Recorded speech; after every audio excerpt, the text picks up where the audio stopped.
Everyone, welcome to my channel. आज हम पढ़ेंगे अंडरस्टैंडिंग इंडिया का टॉपिक 1857, रिवोल्ट ऑफ 1857। जो ये रिवोल्ट ऑफ 1857 है, इसे हम बोलते हैं द इंडियन म्यूटिनी ऑफ 1857 भी बोलते हैं। Was a wide spread but unsuccessfully revolution against the rule of British East Indian company in India.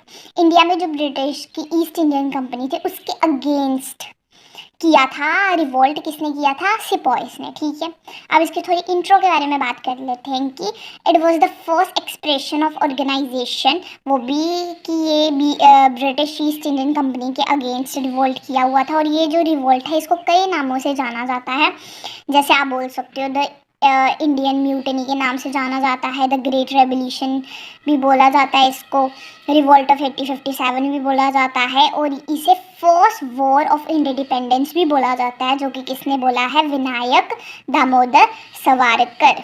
ठीक है, सावरकर। ठीक है, अब हम इसके कॉसेस के बारे में पढ़ लेते हैं। What are the causes of the revolt? अब रिवोल्ट हुआ क्या था, हुआ क्यों था? सबसे पहला कॉसेस हमारा आता है, कोर्स आता है पॉलिटिकल कॉज। अब पॉलिटिकल में क्या था? सबसे पहले पॉलिटिकल में एक आपका आता है British policy of expansion. British policy of expansion में क्या है कि जो ब्रिटिश है उनकी पॉलिसी थी कि हमें अपना जो लैंड है अपनी एक्सपेंशन करना अपना लैंड का।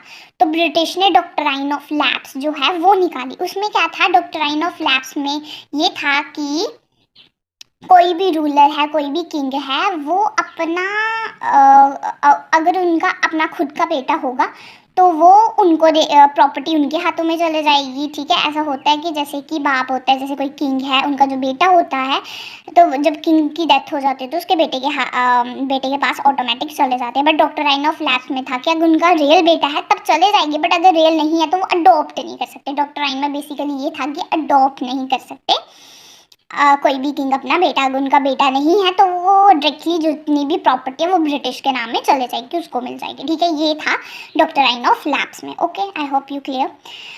The political causes of the revolt were the British policy of expansion था। वो थ्रो, वो भी किसके थ्रू? जो पॉलिटिकल कॉज था इस रिवोल्ट का वो था ब्रिटिश की जो ये पॉलिसी ऑफ एक्सपेंशन है, किसके through? Doctrine of lapse and direct annexation की, डायरेक्ट ही जगह ले लेने, एनेक्सेशन कर लेने उसमें भी। A large number of Indian के जो रूलर्स थे, जो चीफ थे, were dislodged, thus arousing fear in the minds of other ruling families. के दिमाग में भी फेयर आया कि ये जो ब्रिटिश है ये हमारी जगह भी ले लेंगे। जैसे कि आप देख सकते हो कि रानी लक्ष्मीबाई है, आप यू नो की जो रानी लक्ष्मीबाई है उनका कोई बेटा नहीं था तो उन्होंने अडॉप्ट किया था अपना सन। ठीक है, अडॉप्ट किए थे सन उन्होंने एक। Was not permit to set on the throne of Jhansi. तो ब्रिटिश ने उनको बोला कि नहीं, तुम अपने अडॉप्टेड सन को अपने थ्रोन ऑफ झांसी में नहीं बैठाओगे। डॉक्ट्राइन ऑफ लैप्स के अंडर ये तुम्हारी जितनी भी ज़मीन होगी उसको हम एनेक्स्ड कर लेंगे, हम ले लेंगे। ठीक है, ब्रिटिश के अंदर होगी। So Satara, Nagpur and Jhansi were annexed under the doctrine of lapse. तो अब हम बात करेंगे सोशल एंड रिलीजियस कॉसेस क्या था। अब the rapidly spreading western civilization in India was alarming concern all over the country. कि ये जो स्प्रेड हो रही है वेस्टर्न सिविलाइजेशन, ये हमारा जो इंडिया का कल्चर है उसको खराब कर रही है। ठीक है, इन्फ्लुएंस हो रहे हैं लोग।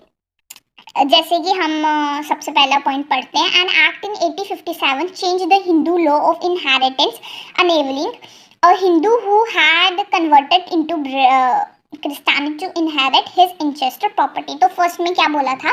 ब्रिटिश ने ये बोला था कोई भी इंसान, कोई भी, इतने सारे जो लोग हैं, कोई भी अगर हिंदू से क्रिश्चियनिटी में कन्वर्ट होगा तो उसको हक मिलेगा कि वो अपनी एंसेस्टर, दादा परदादा की प्रॉपर्टी रख सकता है अगर जो हिंदू से क्रिश्चियनिटी में कन्वर्ट होगा। एक ये था ब्रिटिश का। नेक्स्ट ब्रिटिश ने क्या किया था कि जो पीपल वर कन्विंस, पीपल्स जो थे उनको कन्विंस किया कि जो गवर्नमेंट है वो प्लानिंग कर रही है कि जो गवर्नमेंट क्या कर रही थी ब्रिटिश की, वो इंडिया जो जितने भी इंडियंस हैं उसको क्रिश्चियनिटी में कन्वर्ट कर रहे थे।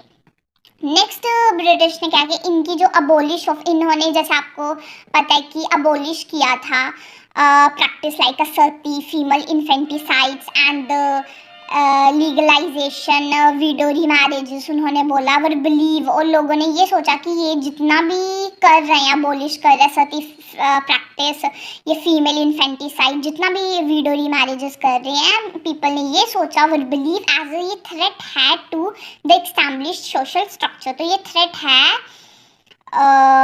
इंडियन के लोगों के ऊपर। नेक्स्ट ये जो वेस्टर्न की, जो ये ब्रिटिश है, इन्होंने इंट्रोड्यूस किया वेस्टर्न के मेथड ऑफ एजुकेशन का, डायरेक्टली चैलेंज किया उन्होंने द ऑर्थोडॉक्स ऑफ, और डायरेक्टली जो भी स्क्रिप्चर्स थी हिंदू की मुस्लिम की, उसको डायरेक्ट चैलेंज किया, ठीक है। सो ये सब कुछ हुआ।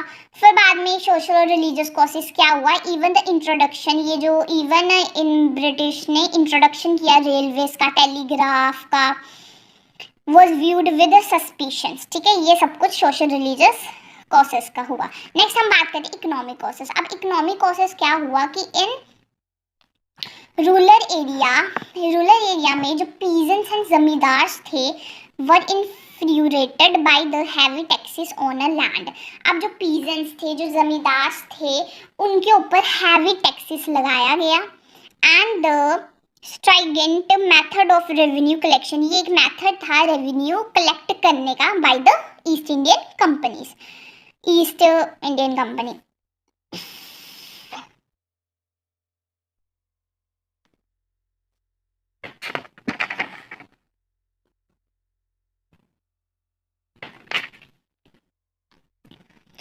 Next many among this group were unable to meet the heavy revenue. इनमें से बहुत सारे जो ये लोग थे, पीजेंट जमींदार, ये इतना हैवी रेवेन्यू कलेक्ट नहीं कर पाए, demand and repay their loan to money lenders को रीपे नहीं कर पाए इवेंचुअली, जिसके कारण क्या हुआ, losing the land they held for generation. जो इनके पास लैंड था जनरेशन के लिए, वो ये खोते गए। तो ये हमने रानी लक्ष्मीबाई के बारे में पढ़ा। नेक्स्ट हम बात करते हैं the annexation of Awadh.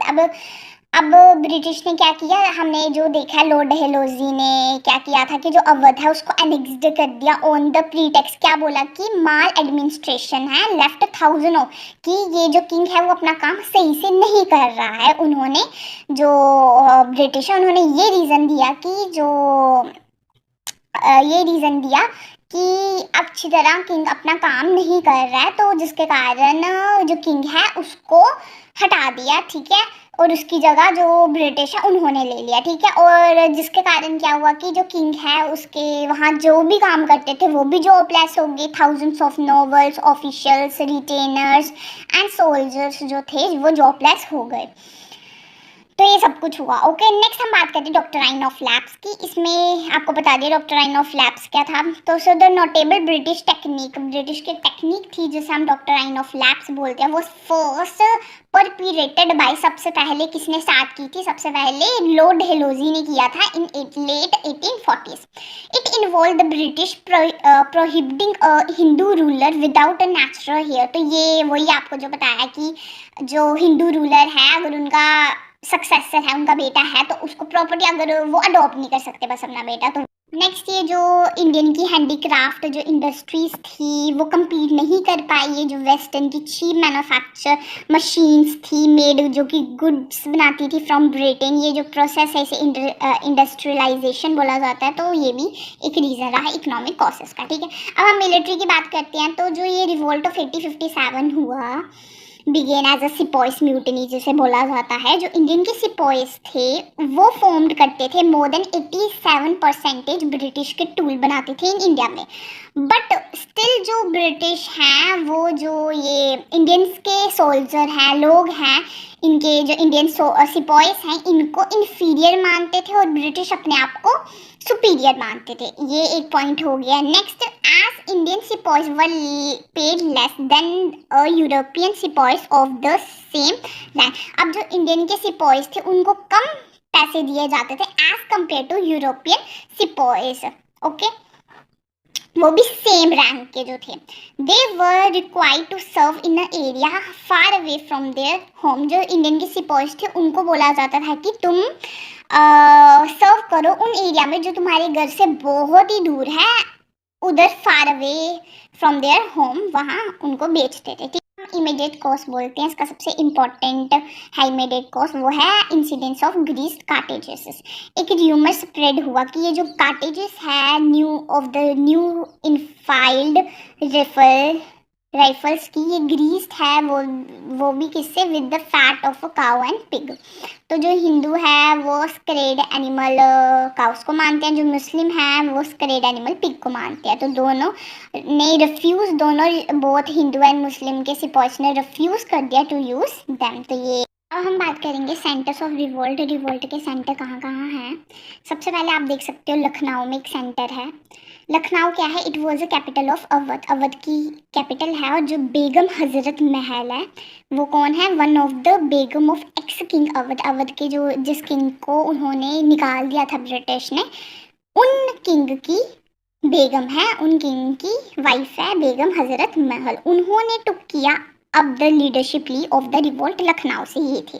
Next centre of revolt था कानपुर। कानपुर में ये रिवोल्ट स्टार्ट किया था लेड बाय नाना साहेब, ठीक है, इन्होंने लीड किया था। ये कौन है, नाना साहेब अडॉप्टेड सन है पेशवा बाजीराव सेकंड के। इन्होंने ज्वाइन किया था, he join the revolt primarily because, क्यों किया था, because he was dry, because इनकी जो पेंशन थी वो बंद कर दी गई, तो इन्होंने लड़ा।